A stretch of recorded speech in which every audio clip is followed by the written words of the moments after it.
Aren't Sunday evenings the best? You get to kick back, relax in prime time, and get some 49ers intel from day 4 of training camp practice. The final day in the non-padded stretch. There'll be days where the 49ers take off the pads in the future for a little bit of a break. And then as the season goes along, they're not going to practice in pads on some regular season practices. But the pads will come on for the first time in this 2023 season tomorrow. And John Lynch is going to address the media, which is something new. We aren't used to John Lynch press conferences after the start of training camp and then before the 53-man cut down. Those are usually the two press conferences that we get from John Lynch over the course of the regular season.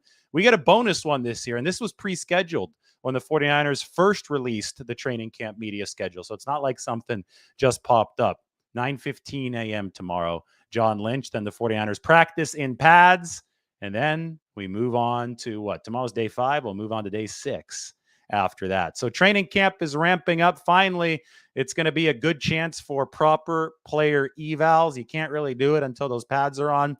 49ers, Kyle Shanahan said today, they haven't even done a personnel eval meeting after training camp has started yet. I mean, they do these in the off season, but then they check in. The coaching staff checks in for these eval meetings, and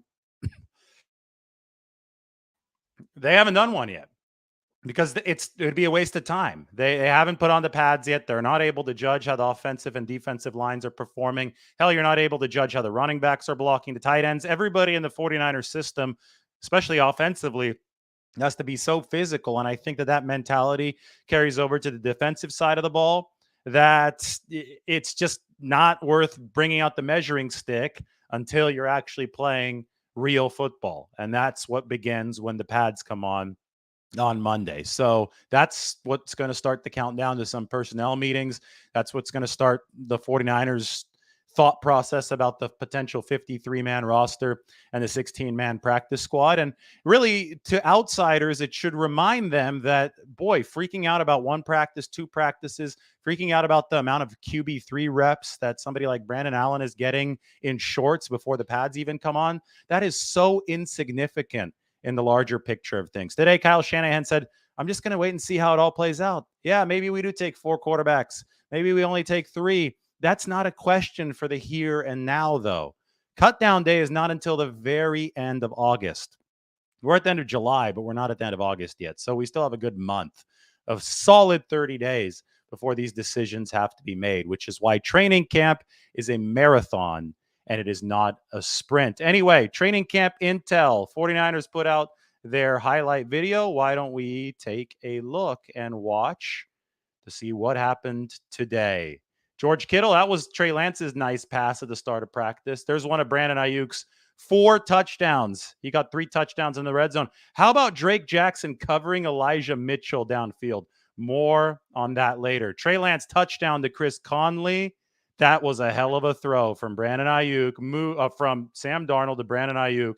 As you could tell, Aiyuk is just dominating. This is his long touchdown, carrying that football like a loaf of bread all the way into the end zone. We got to watch that one more time. This was special. This is all courtesy the 49ers. It was really, really good. So that first one, I'm going to pause it really quickly. This was Trey Lance. Obviously had a rough couple of days the last 2 times, or the prior 2 times the 49ers had been out for training camp practice. He missed those 2 gimmies,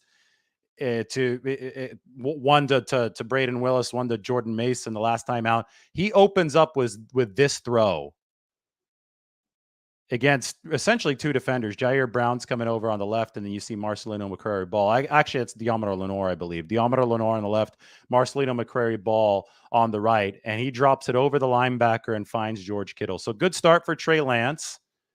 Then you have Brandon Aiyuk scoring touchdowns. Obviously, it's Ambry Thomas covering him. Charvarius Ward has got a little bit of a groin issue right now. So Charvarius is not currently practicing. 49ers hope to get him back soon. This was special, and you can't really tell the speed with which Drake Jackson is running. But remember that Drake is 260-plus pounds, and Elijah Mitchell is the fastest 49ers running back. And that football from Trey Lance, it's Drake Jackson on the letters on the back of the jersey. He was tracking and covering Elijah Mitchell 20 yards downfield. More on that later. Brandon Aiyuk just scoring at will today. And that's going to be our first topic of discussion as you see Brandon Aiyuk carrying the football like a loaf of bread across the goal line. Can the 49ers just pay this guy now? 5 catches, 4 touchdowns today. They couldn't cover him. Aiyuk even, I wrote an article on this today. It was a great quote. This is the piece that's up on The Athletic. Brandon Aiyuk is dominant. Sam Darnold is sharp. You go ahead and check it out. Mike's going to put that link into the chat section. But Brandon Aiyuk said that crosser, the 49ers, those crossing patterns, that was the touchdown, the really long one. Debo also nailed off a big chunk gain with that one on a throw from Sam Darnold. Those crossing patterns, the 49ers defense is vulnerable to it if you can beat their linebackers. The problem is that most teams can't beat the 49ers linebackers because Fred Warner, Dre Greenlaw are so great in coverage. But Brandon Aiyuk is obviously good enough to get behind Warner and Greenlaw. And Brandon Aiyuk is good enough to beat a corner like Ambry Thomas we saw today. He's good enough to beat safeties. And the 49ers think that those crossers are essentially indestructible patterns against the defensive scheme like theirs. So they were picking on the defense today. And I would think that the 49ers like that balance, right? Over the course of the first 3 days of practice, we had been talking about the defense having the upper hand. And it's the number 1 defense in the league that only got better talent-wise across the front line since last year. So not many people were surprised that the 49ers defense was controlling the proceedings early in camp. But I think that Kyle Shanahan, from a team-wide perspective, he wants to see things balanced. He wants his offense to have some punch too. And the offense struck back today. It really did. The 16 out of 23. The quarterbacks were combined 16 of 23. They threw 6 touchdown passes in the red zone. 7 touchdown passes total, if you count that, 70-yarder from Brandon Aiyuk. So, the 49ers passing attack was getting after it today. And the receivers, Brandon Aiyuk said, we feel that those crossers are something that could just repeatedly pick on our defense. And it's good for the 49ers defense because now they can adjust and make sure other teams don't do that against them once the regular season starts. And it's good for the 49ers offense from a confidence perspective. But I'll tell you what, Brandon Aiyuk has been so impressive through 4 practices. He's definitely, I think, the offensive MVP so far for the 49ers in this training camp. We have to look at his contractual situation. He's still on his rookie deal right now. They exercised his 5th-year option. So Brandon Aiyuk, no matter what happens, is going to get $14.1 million. At least $14.1 million next year. Obviously, he's eligible for a new deal now, so they could scrap that up and give Brandon Aiyuk some more money. That's where the 49ers contract drama with Brandon Aiyuk is going to come in. Now, obviously, the 49ers have a negotiation that's ongoing with Nick Bosa. So I only kind of joke when I say, can they pay Brandon Aiyuk now? The reason I put this up is because Brandon Aiyuk is a rising stock. And when we talk about the 49ers strategy of expanding their A-list core, Brandon Aiyuk is trending very, very strongly toward firmly being in that A-list core. And if he is, they're going to want to sit down next offseason and pay him. And they've got a lot of liabilities against the salary cap.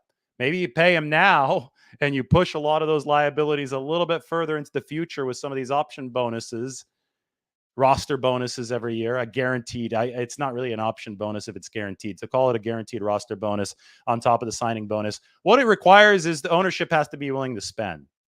And again, this is not likely. I think that you don't cross the Brandon Aiyuk bridge until next year. But I'm using this to illustrate a point that this guy looks primed to have another huge year, and his price tag is only going to go up.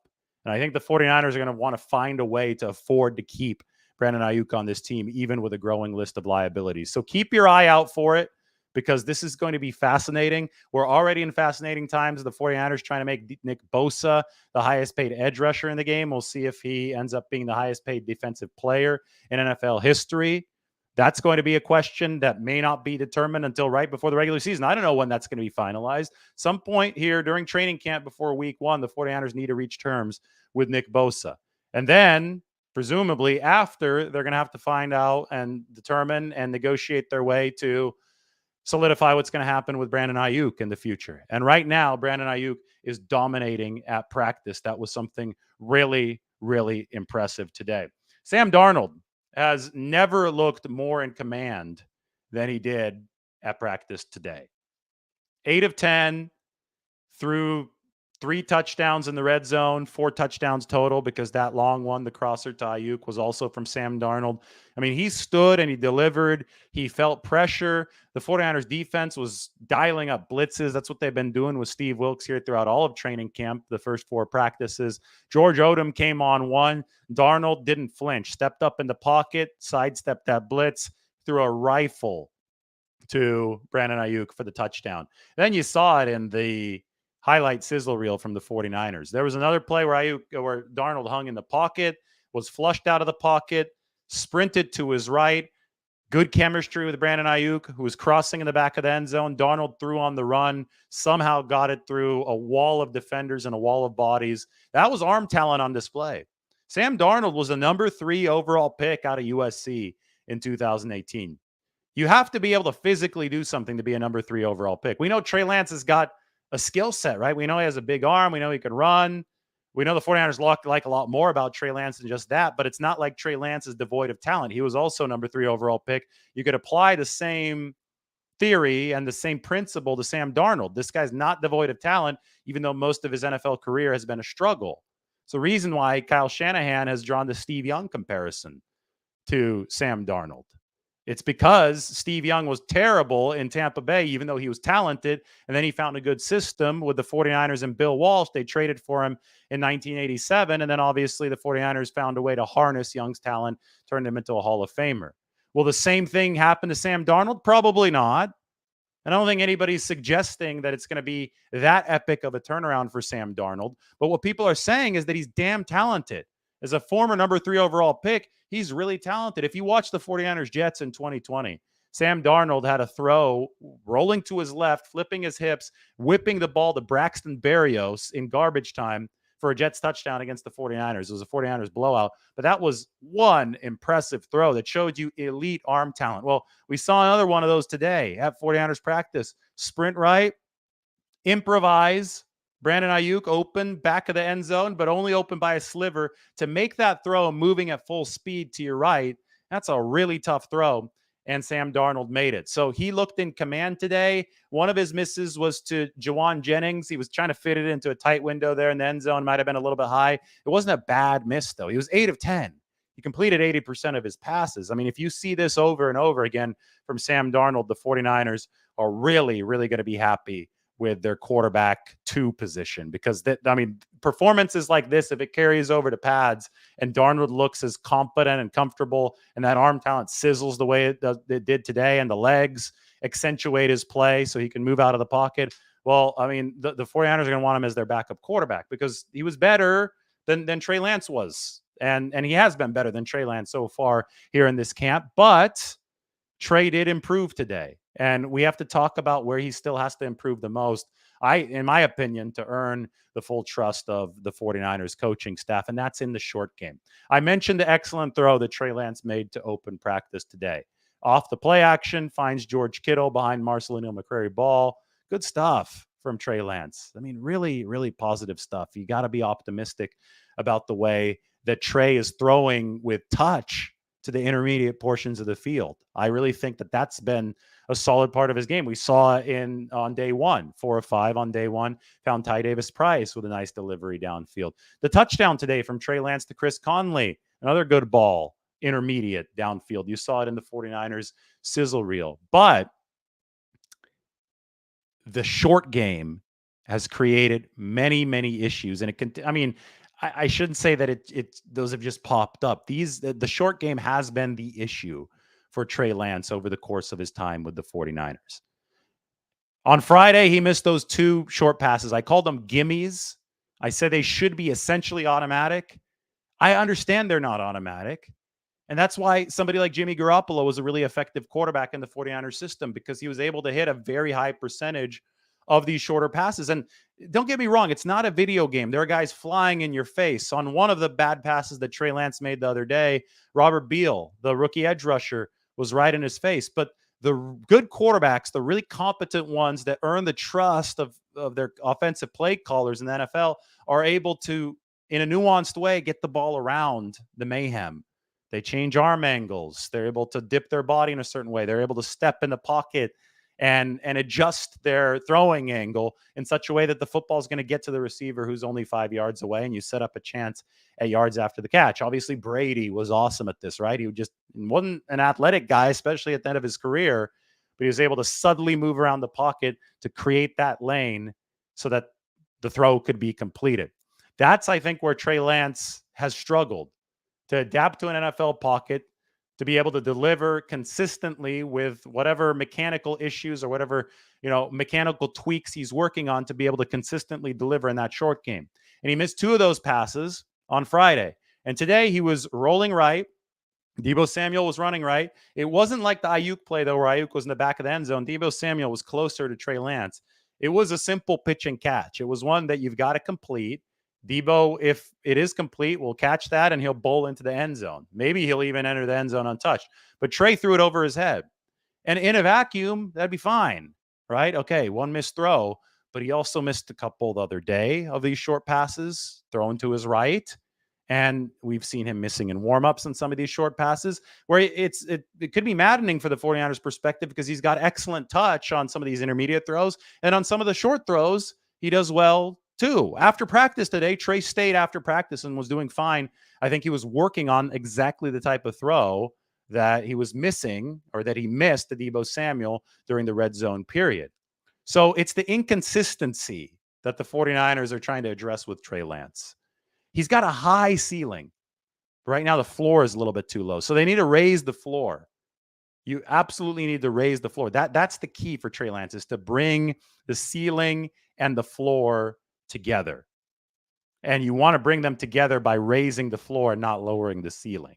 I don't think they've lowered the ceiling, but I think that floor is still a little sketchy for them because there's nothing that a play caller, I think despises more than unreliability in the short game, because it could detonate his entire game plan. It could detonate his entire playbook. You don't convert the 3 or 4 yard pass on 1st and 10. Well, then it's 2nd and 10 instead of 2nd and 4. And that puts you behind the 8 ball, right? It's a domino effect. So I liked a lot from Trey Lance today. I really did. But until that short game is more consistent, it's gonna be hard for him to go toe to toe with Brock Purdy, go toe to toe with Sam Darnold, because the short games for both of those quarterbacks have been consistent. And for Darnold, it goes back to the final 6 games of last season. So I think that's what's really important for Kyle Shanahan, is getting that base of that short game there for Trey Lance. But I'll tell you what, I have the log here of what Trey Lance did today. And I mean, that completion to Kittle was really good. He found Ty Davis Price out of the backfield, more along the theme that I've been talking about a lot, right? The 49ers and their running backs doing a good job catching the football. And that's not just Christian McCaffrey. So Lance did a good job there. Completed one to Chris Conley. Lance even might have run for a touchdown. I think there's some debate here. It was in the red zone. The pocket was collapsing. Spencer Wagee, who was Lance's teammate at North Dakota State, collapsed the pocket, gets through, and forces Trey Lance out of the pocket. Now, you can't touch the quarterback in these practices. Some people who saw this argued, well, that would have been a sack. I wasn't so sure. And then Trey Lance took off running, and he was sprinting. I mean, he was moving. I thought that this is pre-injury speed. It didn't look like he fractured his ankle. I thought that could have been a big positive sign for the 49ers. And the acceleration was there, and he got to the pylon, and he scored a touchdown in the red zone. So Lance found Chris Conley for one of those red zone touchdown throws, but Lance also ran it in himself if you didn't count it a sack. And we can see if Spencer Wagee and Trey Lance, if there's going to be some North Dakota State debate in the locker room about whether or not that was a sack. But I think that's missing the forest by looking at one tree. If you're worried about that, I think that the forest here, the big picture is that Trey Lance was moving really well on the play, and that Spencer Wagee was able to deliver a pressure. This is an undrafted free agent edge rusher who might even be good inside. He's got some real strength. For a rookie, I really, really think that there's intriguing potential here. And he generated that pressure from the middle. If Spencer Wagee can continue improving, even with pads on, if he can show off, some of that country strength with pads on, he's going to be a guy to watch. And right now, Nick Bosa is obviously not at the facility as the holdout continues. So a lot of these defensive ends that you may have never heard of, they're going to get extra reps. They're going to get extra chances to impress. And the 49ers obviously are looking for that end opposite Nick Bosa. There was a wow moment, though, today, courtesy of Drake Jackson. Whenever you run a zone blitz, if the offense is sending a back out of the backfield into the territory or the zone of the defensive end who's asked to drop in coverage, you're usually in trouble, right? Sometimes you'll call an aggressive play. A zone blitz is an aggressive play. If those of you who don't know what a zone blitz is typically when you drop at least one of your defensive ends and you bring a linebacker who doesn't normally blitz on pressure instead. It's meant to confuse the opposing pass protection. So when you run that, you just hope that the opposing team isn't expecting it or that their play call isn't ready for the zone blitz. Because if they are, then you're going to have a running back matched up against a defensive end in pass coverage. And that's usually not good, especially if the running back is Elijah Mitchell, who's the fastest running back on the 49ers team. Well, just that happened today. And the 49ers ran a zone blitz, and it was Drake Jackson in pass coverage. The zone blitz didn't quite hit, and Trey Lance had a chance to throw to Elijah Mitchell, who was being covered by Drake Jackson. And it was not Trey Lance's fault that this pass was incomplete. Again, it was not his fault that it was incomplete. We could go back and look at it right now. It was Drake Jackson staying stride for stride with Elijah Mitchell. There you have it. This is about 15 or 20 yards downfield. And that's Drake Jackson in the white jersey, 260-plus pound defensive end, and Elijah Mitchell, the speedy running back, in the red jersey. Not able to get any separation. And Trey Lance, it was a good throw, but if the receiver's not open, then even a good throw won't work. So to me, this was jaw-dropping. This was impressive because we know that Drake has added 15 pounds or so over the offseason. He's bulked up, but he has kept his speed. And he's so gifted that he could stay with this running back. Now, watch this. This is Dennis Jackson. Drake's dad sent this to me today. This is Drake Jackson in high school covering one of the fastest receivers on his high school team that is now a receiver at the University of Arizona. Have a look at Drake Jackson playing cornerback, even at a defensive lineman size. This is cool.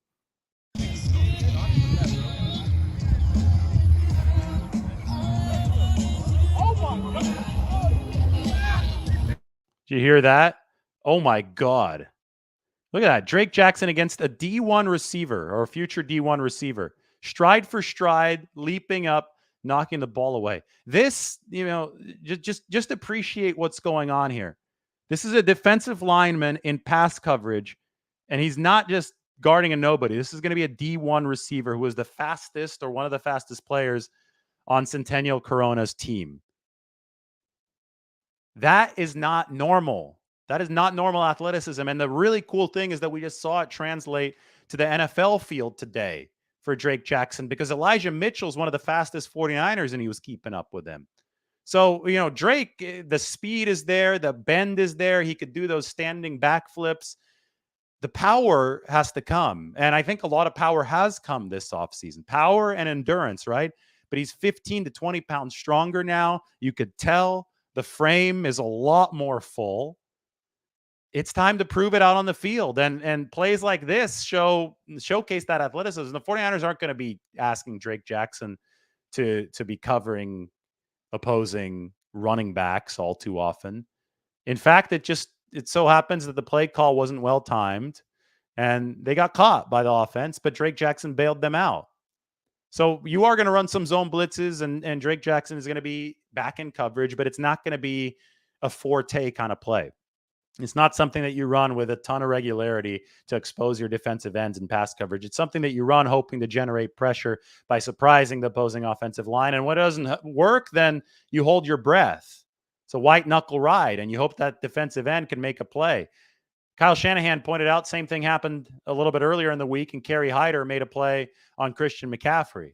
Probably didn't look as good as what Drake Jackson did there to Elijah Mitchell. But this guy is really, really athletic. Arrow up for him because he also knocked the ball away from Trey Lance on a pressure today.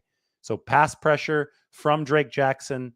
That came during the red zone period. Nick Bosa's not around yet. The 49ers could use this time to run through a lot of these defensive ends in scrimmage play. And I think Drake Jackson is the leader in the clubhouse to be the 49ers defensive end who pairs with Nick Bosa in some of these passing situations, but there still is a whole lot of work to do. We have a lot to talk about, man. Jaylon Moore, is he in the lead to be the swing tackle for the 49ers? Whenever Trent Williams doesn't play, Jaylon Moore slots in there. So it's going to be interesting. You've got Jaylon Moore, you have Matt Pryor, the veteran. Remember, Jaylon Moore was once higher on the pecking order than Colton McKivitz.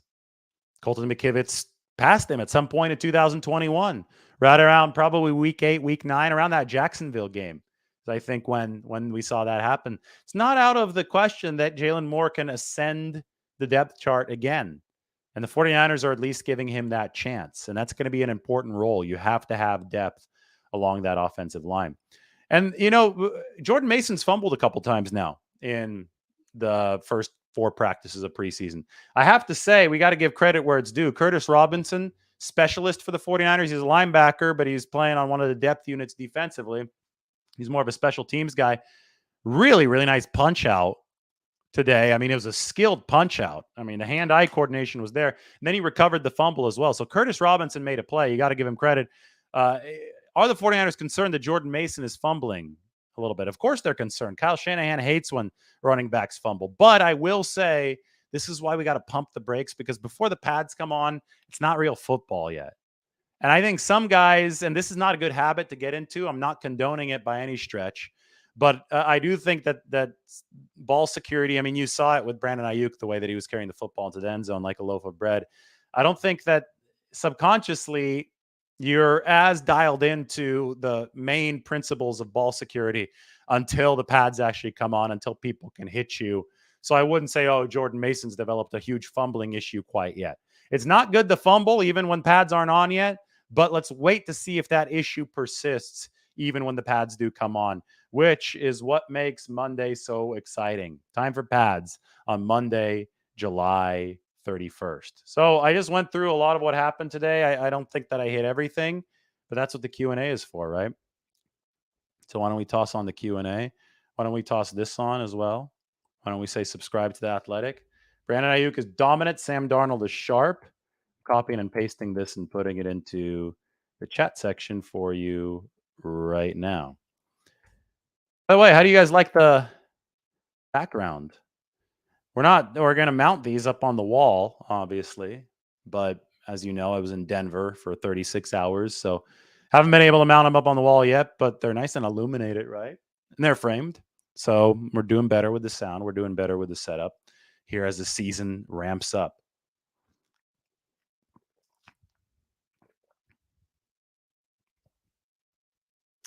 Ready for your questions.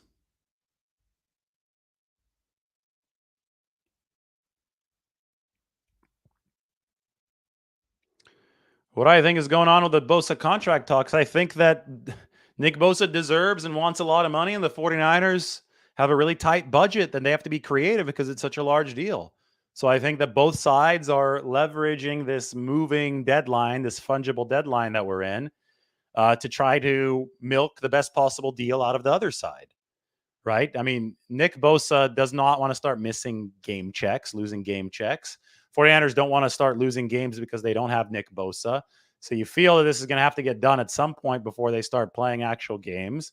You think that there's an incentive to get it done earlier rather than later just because of preparation. But Nick Bosa missed almost all of the 2019 training camp and preseason because he was coming off of the college core injury. So perhaps it's not that necessary to get it done until right before the season. I just don't think the 49ers necessarily want this hanging over their heads, but sometimes business is business. Two competing interests need to find a way to get on the same page.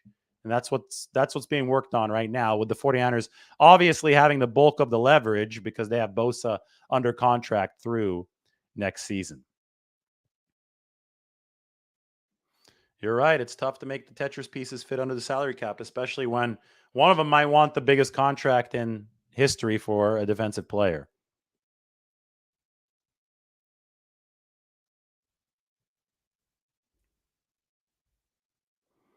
All right, let's get those questions up there, everybody. 49ers Q&A. I can't wait to get a monitor in this room in San Francisco.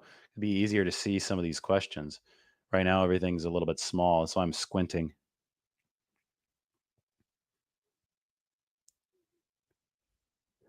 I don't think Bosa not being signed becomes a true issue that threatens the 49ers until it extends into the regular season.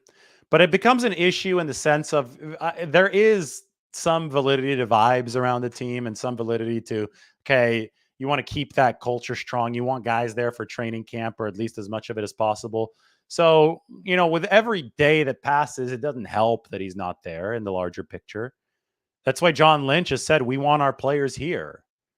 I mean, it's not thrilling the 49ers, but there's also a realization and a recognition that Nick Bosa does deserve a lot of money and the 49ers are in a tight spot and that they do have to play hardball with these negotiations. So I think everybody understands, but at the same time, everybody in this situation also realizes that it is not ideal. Kenny thinks that Bosa signs tomorrow. We'll see if his prediction is correct.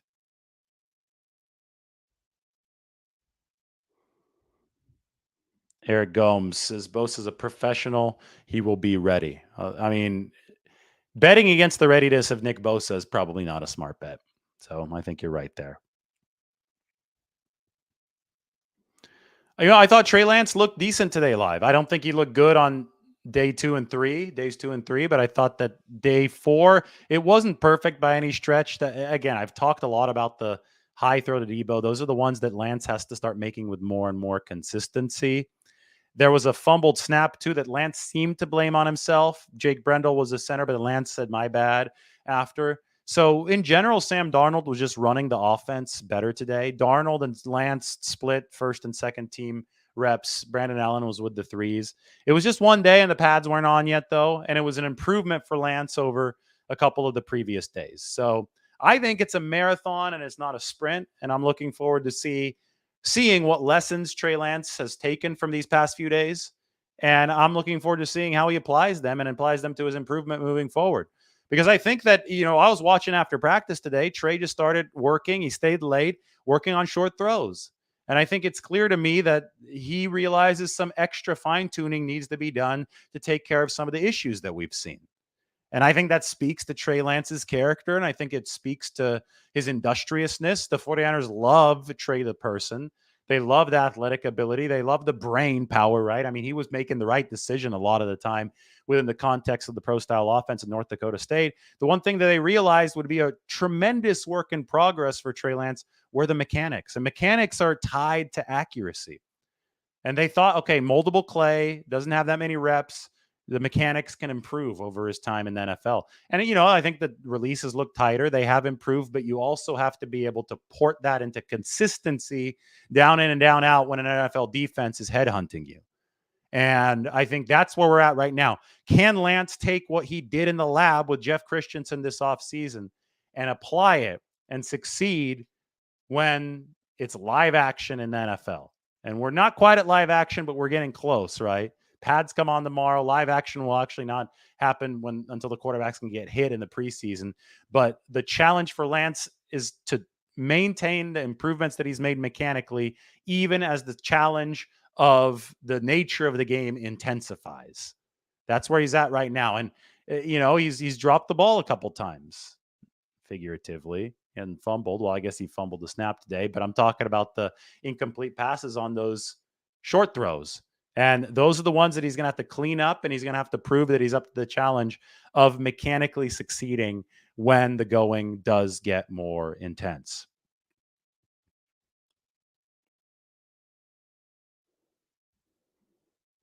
How is Lenore looking? No, I think they're picking more on Ambry Thomas today. Lenore is impressing the 49ers. I wrote about Tashawn Gibson this morning. You should also check out this article. Maybe Mike can put this one into the description as well. Tashawn Gibson right here has proved to be a perfect match for his 49ers leadership role. Gibson's 32 years old. Gibson is in that secondary. He's the elder statesman. He's decided to be more vocal this year with Jimmy Ward gone. And one guy he's really impressed with is Diamador Lenore. I mean, hell of a quote about Diamond Lenore in this article from Tashawn Gibson. He's particularly excited about Diamond Lenore. Demo, the confidence that he's playing with now, maybe it's the number that he's wearing now, number 2, Gibson said, because Lenore previously wore 38. I don't know, but man, he's playing different. He's taken his game to another level. Lenore had 7 games over the course of the first, I think, 12 games last regular season where he gave up a passer rating of over 100 into his coverage. 7, that's a lot. Over half the games that he played at corner, he was giving up a passer rating of over 100 into his coverage. But then he didn't give up any games with a passer rating over 100 from, I think, week 13 onward. And he also gave up passer ratings of like 28, 38, and 18 in the playoffs. He had 2 interceptions in the playoffs. So that tells me something. This guy did not let struggles early in the season knock him down. And then he showed up and played big boy football when the spotlight was on against the best competition in the playoffs. 2 interceptions to boot for Diamond Lenore. He calls himself the hyena because he's scrappy. Well, that was a scrappy performance. You start off bad and you finish on a roar as he figured things out. And if you talk to Diamondor, he'll tell you that it was all about learning how to find the football in the air on deep passes. He's getting pass interference penalties. He was getting burned because he would lose the football. But once you learn how to track it in the air as you're moving and trying to cover a receiver, that's a game changer. And it's a really hard skill. And that's why a lot of players, even if they're athletic, even if they're agile, that's why a lot of players can't be good cornerbacks in the NFL. It's a really tough position because finding that football when the offense is so precise on the other end is not an easy thing to do. But Lenore has gotten better at that, and the results last season spoke for themselves as the season progressed. And then we had Tashawn Gibson in this article right here, which you should check out on The Athletic, verifying that it's carried over into the number 2 era for Diamond Lenore. He's now wearing number 2 out at 49ers practice.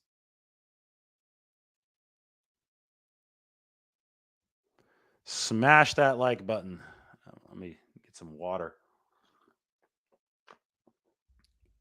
So Gibson is here. I'm copying and pasting, making a banner, tossing it into the chat section.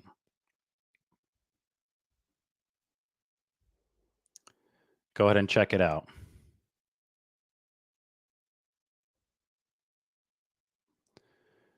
Thank you, Thomas. They are developing all the quarterbacks for option power. Quarterbacks are assets. They are the most valuable assets in the game of football because it's the most important position. Last year, the 49ers clung on to option power with Jimmy Garoppolo as long as they could, and it ended up paying off, right? Because then they were able to re-sign Jimmy Garoppolo, and then he saved their season. They also made it a point to draft Brock Purdy in the 7th round, a season after they drafted Trey Lance at number 3 overall. Why'd they do this? It wasn't because they didn't believe in Trey Lance. In fact, they're planning to start him in 2022. It was because it's always a good idea to stock the quarterback room with options. Options allow you to cross multiple bridges that you can't even think of right now. You don't know what the problem is going to be in the future. You don't know who's going to get hurt, who's not going to be good, who's going to be better than expected. Brock Purdy came out of nowhere last year. You couldn't have guessed that Trey Lance was going to shatter his ankle and also break his finger the year before to slow down his throwing development. All of these things are unpredictable occurrences that happen within the mayhem of the football ecosystem. To better insulate yourself against the chaos of football that inherently comes with this violent sport, you have to give yourself options. You have to have depth across your roster. But it's most important to have depth at the most important position, and that's quarterback. And the 49ers have realized this because they've had so many injuries over the course of the years under Kyle Shanahan at the QB position. It's almost a comical list of injuries at the position. So they're going into this season saying, hey, we better stock this room. The more bodies, the better. There's a chance they take 4 quarterbacks. I'm not sure if that's something that Kyle Shanahan really wants to do. But guess who took 4 QBs in 2000? And guess who the 4th QB was? The New England Patriots took 4 QBs, and the 4th one was Tom Brady. That illustrates that there's value even in the 4th quarterback. Even the last pick of the draft, 262 in 2022 went to Brock Purdy, who's one of the most efficient quarterbacks in the game down the stretch run of last season. So you want assets at this most important position because you're not going to connect on every swing. There's going to be CJ Beathard. There's going to be Nick Mullins coming through, when you do use some assets on the quarterback position. Mullins was an undrafted free agent. Beathard, though, was a third-round pick. Obviously didn't quite work out for the 49ers. Not enough for them to want to re-sign him. But the more that you build up your options, the better your prospects are going to be when push comes to shove. Maybe you hit the trade deadline and the Bengals, who just saw Joe Burrow go down, are really going to want Brandon Allen back, and they're going to offer you something that makes it really worthwhile to trade Brandon Allen. Maybe somebody ends up falling in love with Trey Lance, and they offer the 49ers a worthwhile price for Trey Lance. Sam Darnold, same boat. Cumulatively, these quarterbacks cost the 49ers only $15 million this season, which is not a lot. So they could build a robust roster around them, but they can also hold on to all the quarterbacks as valuable chips. And they're not necessarily trade chips. They're just chips. They're value. And you just don't give away value for nothing. So if you have these chips and you're the 49ers, they could be used in whatever way ends up being necessary based on the chaos of the NFL. Last season, well, you needed every one of your chips because everybody got hurt at the quarterback room. You ran out of QBs. So Brandon Aiyuk today said, yeah, we're resting a lot easier knowing we have 4 guys that can throw the ball, given how our season ended last year with Christian McCaffrey trying to throw it because every other quarterback was hurt. So there's potential value. You can redeem your chip for some depth during the course of a game.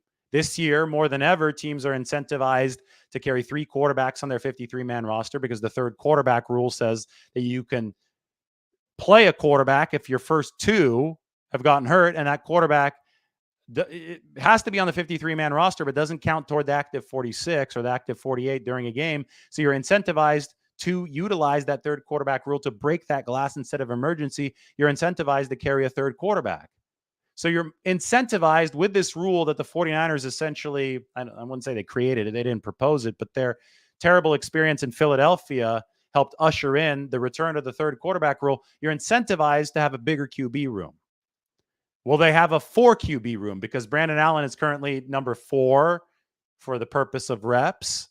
Well, they have a 4th QB taking up a 53-man roster spot. Kyle Shanahan hasn't ruled it out. It's probably not going to happen, but it's something that the 49ers will investigate. And if Brandon Allen keeps on impressing them in camp and in OTAs in camp, he has impressed them, well, the 49ers might roll into the season with 4 QBs. They don't have to stay that way the whole year, but you hold on to your chips because you might be able to get something out of them either through injury replacement or through a trade or whatever, what have you, over the course of the season. More options is not a bad thing, especially at the most important position.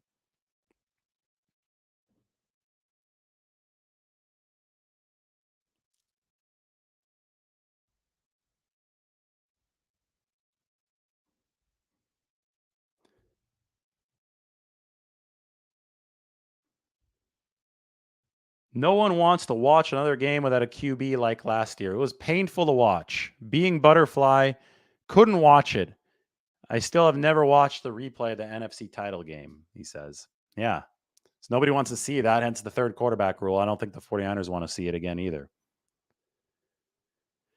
Deshaun Jameson earned some praises today from Brandon Aiyuk. Brandon Aiyuk said, Diomedar Lenore is playing good football. He mentioned Ambry Thomas. He said Ambry is playing well, but Brandon was cooking everybody, especially Ambry Thomas. But he said that 22, Deshaun Jameson, undrafted free agent out of Texas, is heading out there with his chest puffed out and is playing some good football. What do I want to see tomorrow with the pads on? I just want to see good physical football. I want to see competitive football. If I'm a coach of the 49ers, I don't mind if there's a little jawing back and forth. You never want stuff to escalate into an all-out brawl, but at some point that's been happening around the league. It's a reality of a super violent sport, and some emotions are going to get involved because guys have to go into that mode to play. But I want to see competitive physicality at the line of scrimmage. Good, healthy, competitive physicality at the line of scrimmage. That's what I'm going to be looking at when I'm evaluating this tomorrow, too, because we haven't had a chance really to evaluate either line with the pads not yet on. It's been more 7-on-7 flag football so far, but we're going to be deeper into the weeds come tomorrow.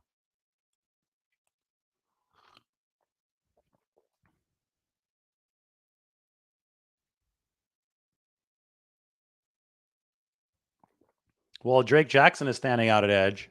Again, he had a nice pressure today, and then Spencer Wagee had the pressure, maybe the sack on Trey Lance, where Trey ended up running away. But Drake Jackson, with the speed that he has shown, and I showed you the high school clip that Dennis sent me. I mean, he's got the tools, and it seems that he's gotten stronger. And somebody just asked me, I think it was Mike, what are you looking for? Well, I'm going to see if Drake Jackson really is stronger. I couldn't tell without the pads on. Pads are going to be on. Is he going to be able to forklift guys? Is he going to be able to last through a whole practice? Last year endurance was a bit of an issue for Drake Jackson. He's got the explosiveness and a lot of the physical tools that really can't be taught. Now the ones that can be trained, the question is, has he developed them? Drake Jackson didn't leave the facility this offseason. This guy stayed through the 40 days. He stayed through OTAs. 49ers had their watchful eye on him, and he's got a chance. He really has a chance to be a tipping point kind of piece for this defense. You've got Bosa on one side. You need that other edge rusher. You got Hargrave, Armstead in the middle. Javon Kinlaw, I think, is looking lean. They need that second edge rusher. That could be Drake Jackson. So I think he's stood out in good ways so far. Has he stood out in a way that says, okay, the 49ers found their man opposite Nick Bosa? No, not yet. Because you can't prove that until the pads come on. You can't really prove that until the games start. But the next step is the pads, and those come on tomorrow.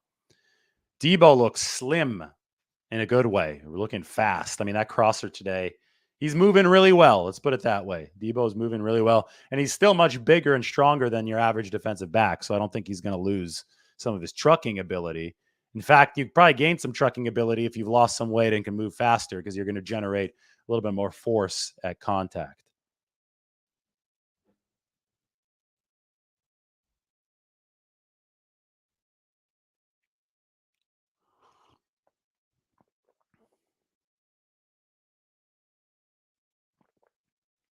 Wow.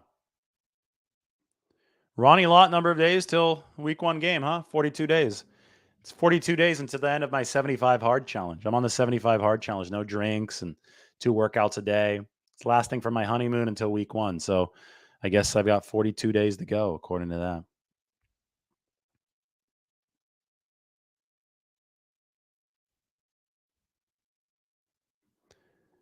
Debo and Aiyuk balling out with CMC in the backfield. No one guarding that. That's right. The 49ers are trying to overwhelm you with sheer weaponry. And then the quarterback has to play point guard. If the quarterback has to play point guard and you're trying to just keep the line moving with their 5 eligibles overwhelming the defense, you've got to be able to hit the short passes very consistently. That's where Brock Purdy has the edge over everybody right now. It's where Sam Darnold is, I think, moving up the pecking order when I watch Sam Darnold play. It's what Brandon Allen can do well also. Trey Lance has got a really high ceiling, but he's got to raise the floor of distribution to some of these weapons. And if he does that, well, then Trey Lance can start utilizing his legs when need be. You got to deliver from the pocket first, though. Steve Young has talked about that a lot. It was a battle that he had to go through. And it's funny because we see Steve parallels to Trey Lance and we see Steve parallels to Sam Darnold as well. Both number 3 picks, 2018, 2021, trying to really get their career to take off with the 49ers right now. And that's what makes this offseason situation so damn compelling. See me on the field at some point? I don't know. You got to let Kyle know. Tight end, receiver. Might not be a good idea. All right. So everybody check out the work that I put out there. We've got the article on Tashawn Gibson. We have the article on, well, we can go back to my homepage, the one I wrote today, Brandon Aiyuk, dominant at practice. Hopefully you got a lot of good 49ers nuggets, some good intel. Just trying to share what I know about what's going on with the football team. We're at 49 minutes, and you know the 49 minutes for a show about the 49ers ends up being quite perfect. Like the video, sub to the channel. We'll talk to you very soon. Thanks, everybody.